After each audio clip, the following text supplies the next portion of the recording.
Chhota Udepur general hospital ખાતે આગ લાગતા દર્દીઓને સુરક્ષિત જગ્યાએ ખસેડવામાં આવ્યા. પરિસ્થિતિને પહોંચી વળવા યોજાઈ મોક ડ્રીલ.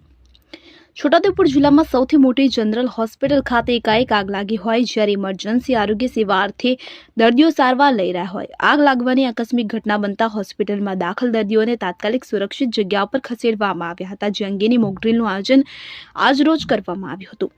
રાજ્યમાં વારંવાર બનતી આકસ્મિક ઘટનાઓ સંદર્ભે આવી ઘટનાનું પુનરાવર્તન ન થાય તે માટે સમયસર આવી ઘટનાને અટકાવી જાનહાનિ અટકાવી શકાય અને હેતુસર જનરલ હોસ્પિટલ છોટાઉદેપુર ખાતે આજરોજ સવારે મોક ડ્રીલનું આયોજન કરવામાં આવ્યું હતું. અગ્નિશામક અને તાત્કાલિક સેવા વિભાગનો સ્ટાફ હાજર રહ્યો હતો, જ્યારે અગ્નિશામક કેન્દ્ર છોટાઉદેપુર યુવરાજસિંહ ગોહિલની ટીમ દ્વારા દર્દીઓને તથા પ્રજાને આકસ્મિક ઘટનાઓથી પહોંચી વળવા જાગૃતિ આપવામાં આવી હતી.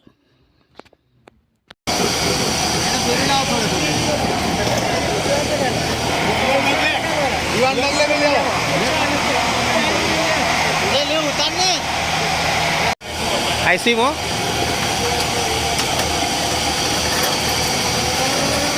108 आए धीरेन